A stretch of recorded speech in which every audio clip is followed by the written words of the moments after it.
Thank you for joining us here this morning at the Abraham Lincoln Memorial Abraham Lincoln Presidential Library. I know for some of you it was a bit of a drive or a flight in, so I appreciate you coming to join us. We hope to provide you all with some very useful information on the current state of the Illinois electricity market, and hope that you leave here with new insights and knowledge about deregulation and energy markets and basketball as well. By now you should have grabbed a name badge on your way in, but in case you missed it, we do have them out there at the table. Beverages are back there in the corner, and there's also the food buffet that'll still be out in the lobby there. Just a couple of other housekeeping items. The restrooms are just to the left out these doors, but during the presentations, we'd like to ask if you do need to get up for any reason that you go out through the back doors and around the corner and come back in that same way. We are videotaping the presentations today, and they'll be posted up onto our website at some point in the near future. So, in terms of the event agenda, we have several speakers that presenting today, and then following that we'll have a panel Q&A discussion with questions at that time that I'll be moderating. So please write down your questions. Hopefully we have a lot of good lively discussion on that. So yeah, like I said, we are recording the event, and we'll be sending out links to that, or I'm not sure if it's going to a link or a DVD, sending that out to all of you as well. So just by way of an introduction, I'll be your MC today. I'm David Braun. I'm the Regional Vice President for Sales for the Midwest ISO and PJM regions for GDF Suez Energy Resources. I'm located in Chicago. We have a team of sales professionals up there that are ready to work with our customers on procuring energy, talking about energy risk management, and developing good hedge strategies and plans for our customers for the electricity development.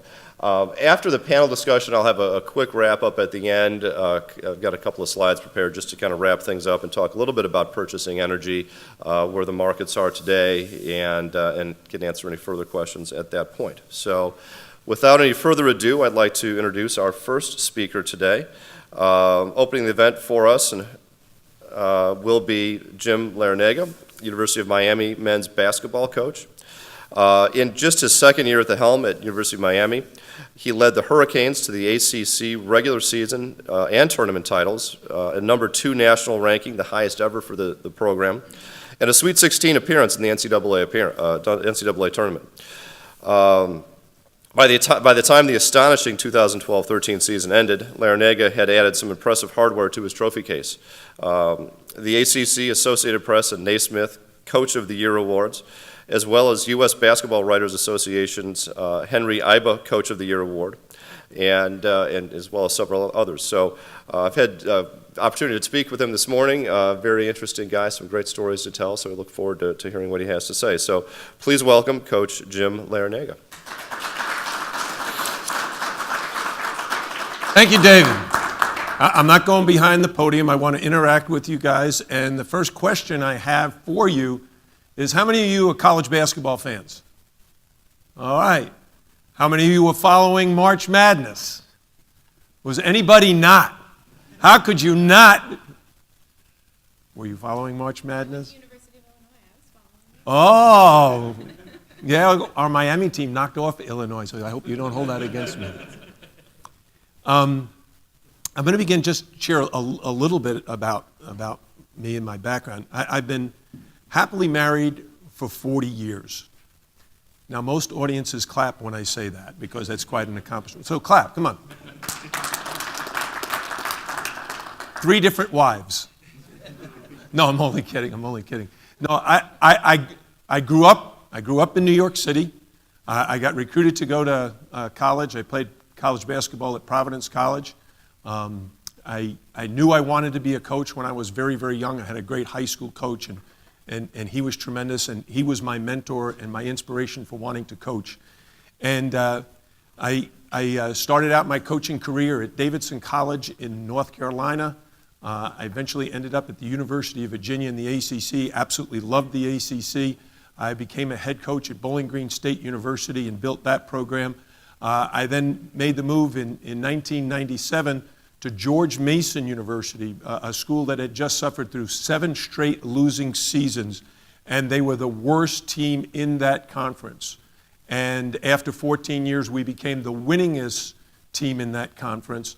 And 2 years ago, I got the opportunity to become a head coach in the ACC and went to the University of Miami. And what I'd like to do this morning is share with you how we built the program, our formula for success, which we now call the Miami Way. And it's based on 3 very simple principles. 1, leadership. 2, teamwork. And 3, decision-making. All right? We feel like those are the priorities. If you can establish great leadership, great teamwork, and make good decisions, you're going to be successful. So now, the great Chinese philosopher Confucius once said, choose a job you love and you'll never work a day in your life. And that's what I did. I love coaching. I love getting up every morning and having a chance to work with my players. But my most important team is my family. My family. My wife and I have been married for 40 years. We have 2 sons, Jay and John. They're both adults now. They both have children. And when we were young parents, we asked ourselves, what do we want for our children? And the answer was simply this. We wanted them to grow up to be happy and successful. And we said, well, how do you do that? Well, we thought the most important thing was education. We wanted our sons to be smart, to go to school and do a great job. So we only had really one, I'll call it rule or guideline, as soon as school was over, you did your homework first before you participated in extracurricular activities. Okay?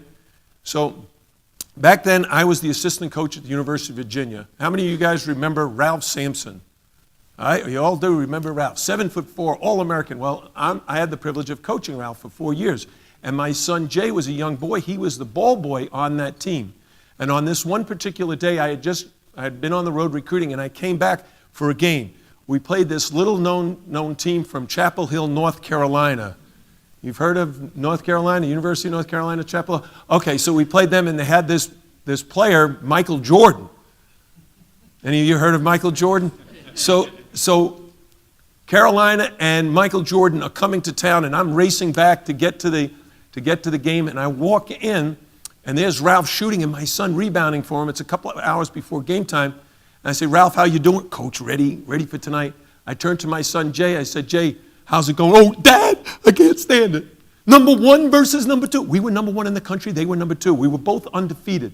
He said, Dad, national TV audience. This place is going to be going crazy. Total sellout crowd. Man, I am so fired up. I said, yeah, me too, Jay. And how was school? Yeah, school was great. Did you get your homework done? No, I'm going to do it after the game. Uh-oh.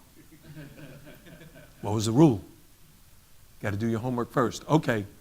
Show of hands. How many of you would take him home? He has to do his homework. He misses the game. Raise your hand. 2 guys. 2. How many of you would let him stay and do his homework afterwards? Raise your hand. Be honest. You wimps. Are you kidding me? See, that's the moment of truth. I'm the leader of our family. We've set our philosophy. What is important to us? The number 1 priority is education. Why? We want our children to grow up to be smart so they can be successful and happy and enjoy life. If I send the message to him that, okay, it's a big game so you can stay, bad message. So I put him in the car and I took him home, and he missed the game that night. But he learned a very valuable lesson. His dad's a jerk. No, he wasn't watching it on TV. But here's the point.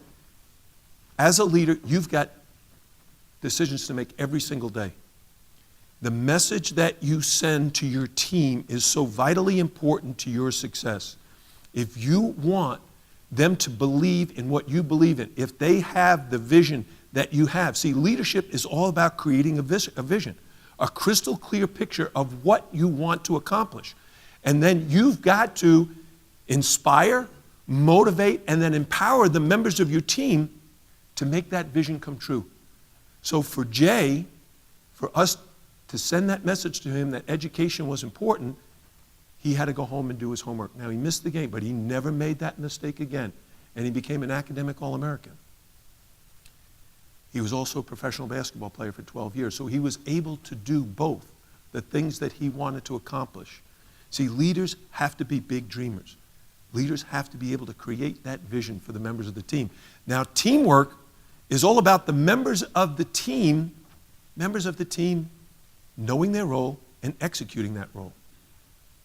Teamwork is not about doing big things well. It's about doing little things well, about doing thousands and thousands of little things well over and over again. So when it comes to our philosophy, you have to have great leadership, great teamwork, and great decision making. Right? So when I was a young head coach, I had to put together my staff. And if you've read the book, Good to Great, fantastic book by Jim Collins, he says, get the right people on the bus and then decide where you're going. So I had to get the right people on my bus. So I wanted to find guys who had the same vision that I did. So I interviewed, and I came across this guy, Stan. He applied for the job. And when I interviewed him, I found out he made $30,000 a year. $30,000 a year. And as we talked, he kept saying to me, Coach, if you'll hire me,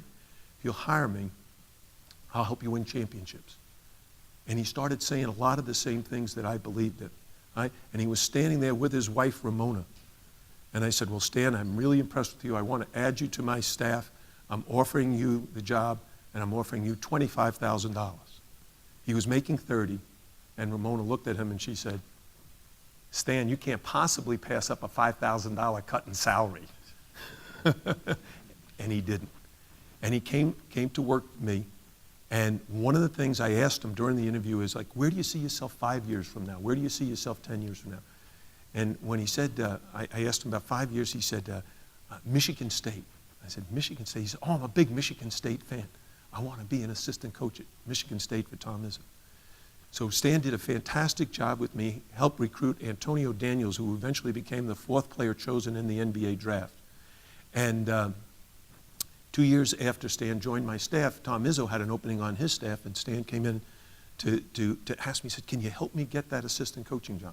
I said, well, I'm good friends with Tom, I'll call him.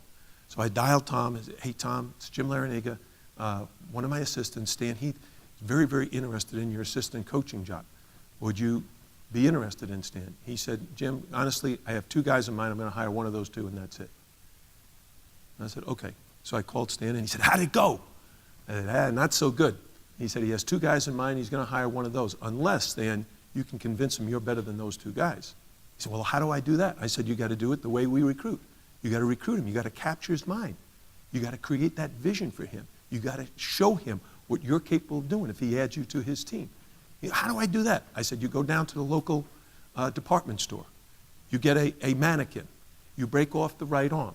You go down to the florist, and you get a long stem red rose box. You put the right arm in the box, and you FedEx it to him with the note card saying, I'd give my right arm to be on your staff, and if you hire me, we'll win a national championship. A month later, Stan had the job.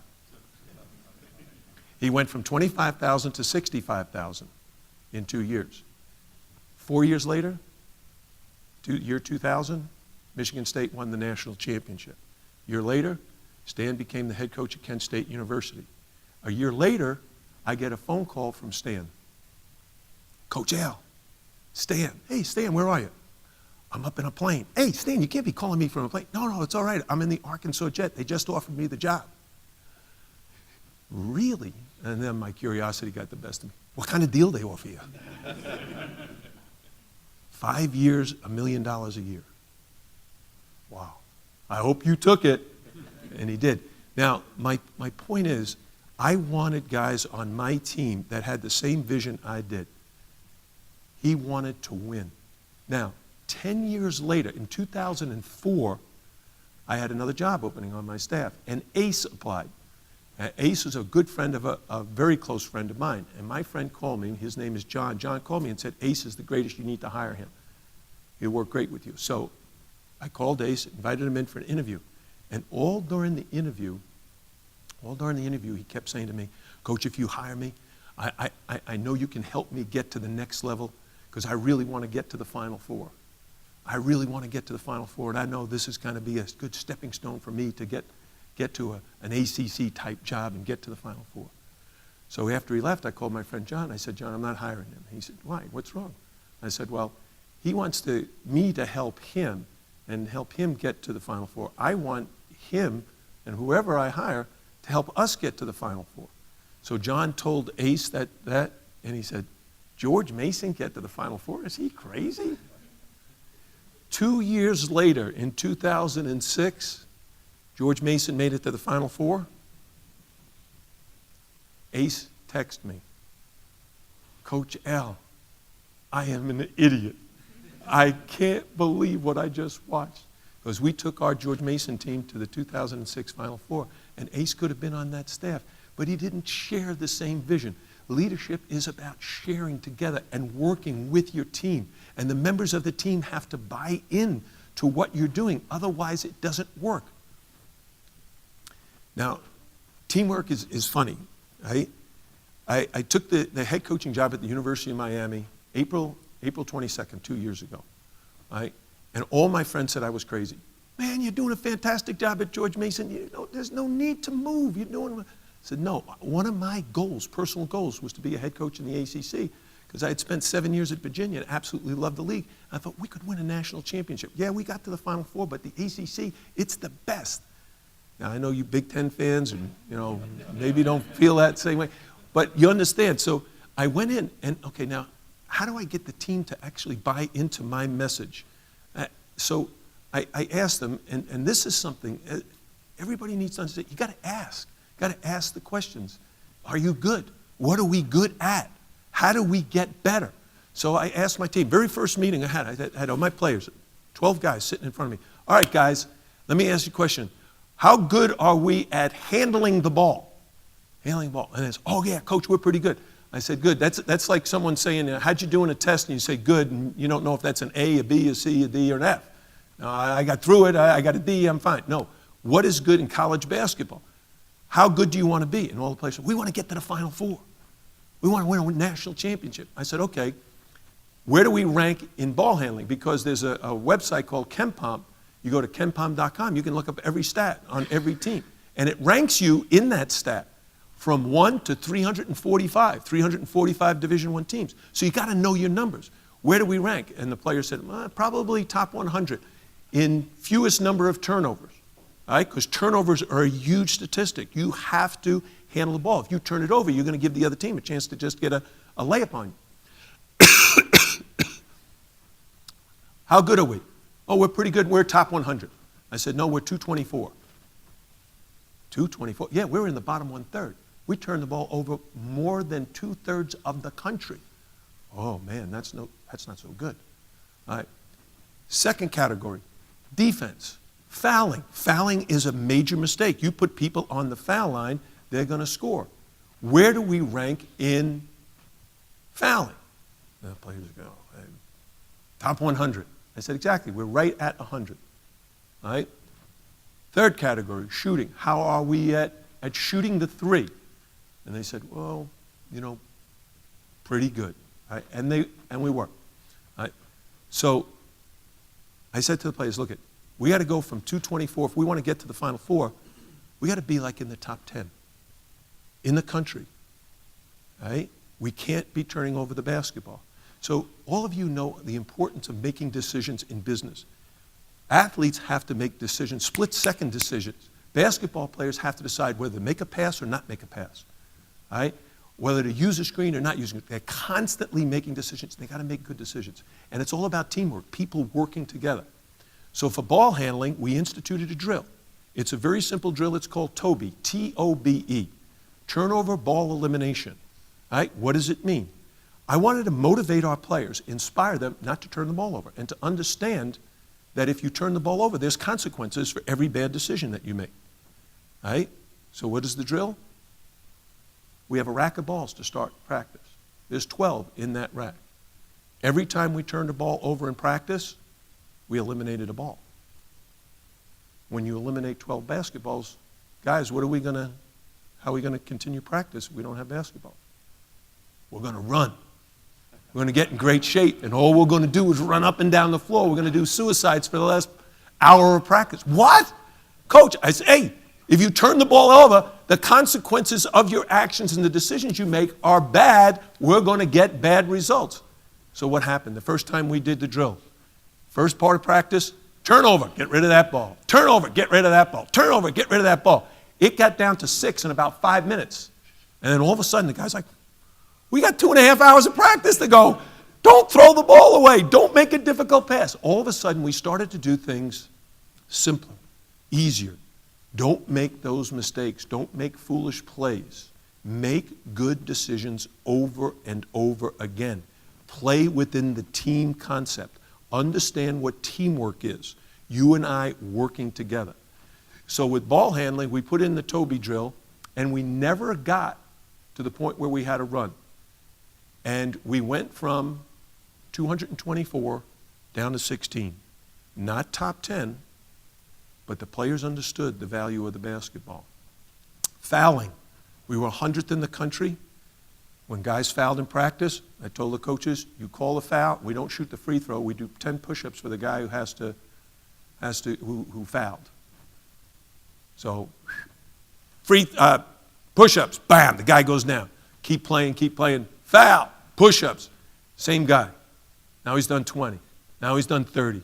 And pretty soon he's like, hey, I ain't fouling anymore. And we went from 100 to number 7 in the country. Number 7 in the country. All because now they understood priorities. They understood the importance of teamwork. And that teamwork included playing good team defense. Not fouling when you can get over there and challenge a shot and contest a shot, but not foul the guy. And then the last was shooting. How do we get better at shooting? Right? How do you get better at anything? Well, practice. You got to work at it. Right? So we have a drill called 5 minutes of threes. And 5 minutes of threes is simply this. We're going to shoot threes for 5 minutes.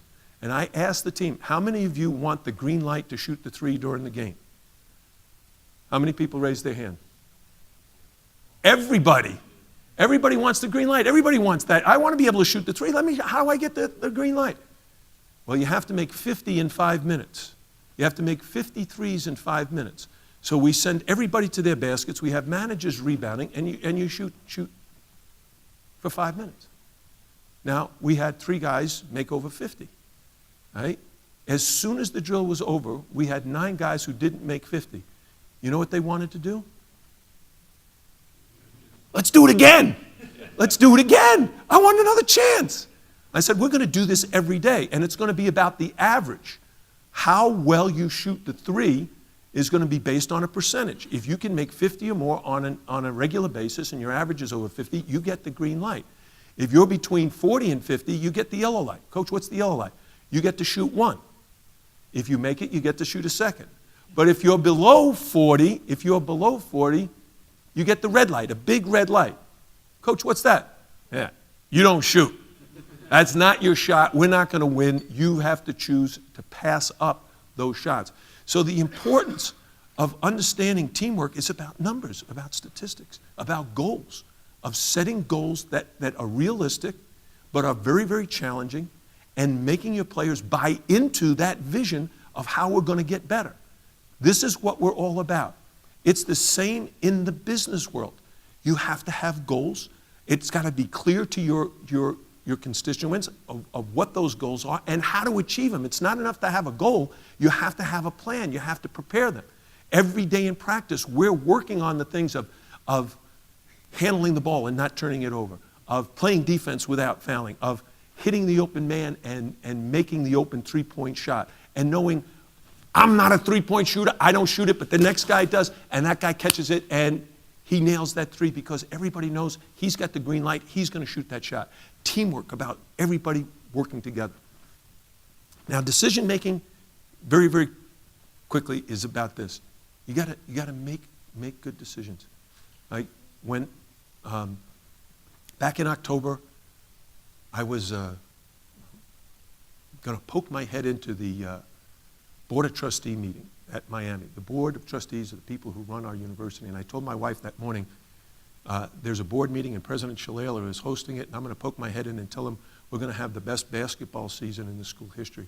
And you go, what? You're going to poke your head in and tell him what? Before the season, you're going to tell him it's going to be the greatest season ever? Are you crazy? I said, no, I'm not.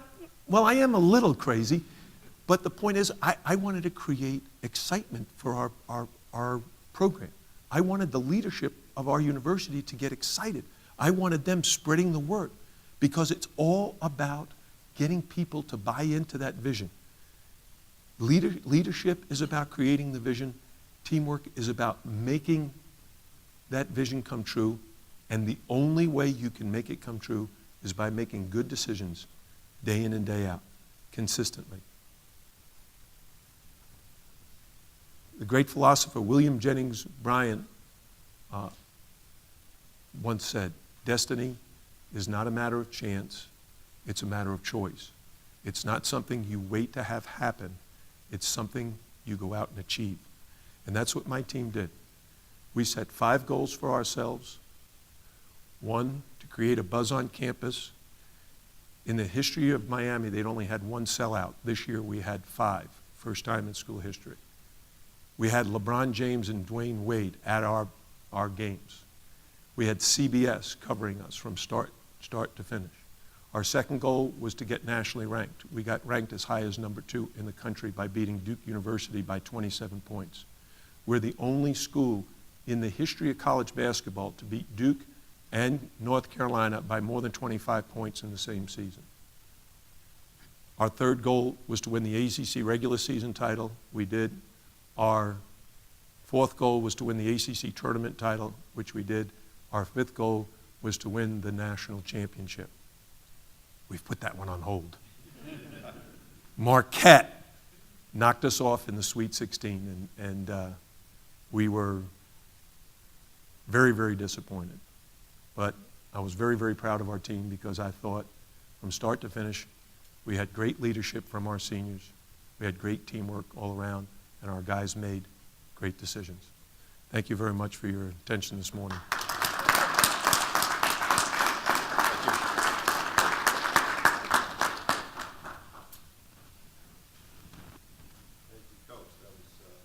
Very enlightening. I think, in business, definitely the ideas of team are something that come up all the time. And as a leader of a team, it's definitely something I get challenged with on a day-to-day basis, how to inspire my team to go out and do great things. So I appreciate that. Do you want to answer any questions? Do you have Yeah, 2 I'll be minutes? glad to answer any I think we have a couple extra minutes. Are there any questions for the coach?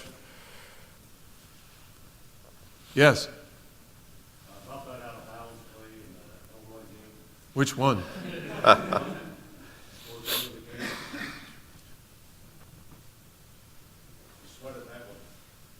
All right, tell me, which. All right, out of bounds and what? What is your favorite team's flavor? I didn't hear him. Oh, you mean it went off of our guys and we got the call? Well, it cost me a lot of money to get that referee to make that call. No, what he's referring to, I didn't hear you at first, is there was a call that the ball went out of bounds off of our guys, but the officials made the wrong call. Do you know what the end result of that is? They've added a new rule that the referees can now do what the NBA refs do and go to the monitor to be sure that the call is correct on an out-of-bounds call. So I'm very sorry for Illinois that happened to him. Yes, Jeffrey. Your story about your son and the UVA game with North Carolina was very enlightening. Have you had to make tough decisions with your own players? Oh, my God. All right. I'll share 2. How much time do we have? 5 minutes. Okay. I'll share 2 quick stories. One, we had a player, we were winning the conference championship in 2006. We had a point guard named Tony Skinn.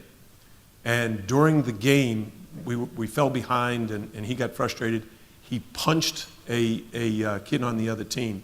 No one saw it, but the refs went to the monitor that was not on the TV monitor, but Tony came over and told me that he had punched the kid.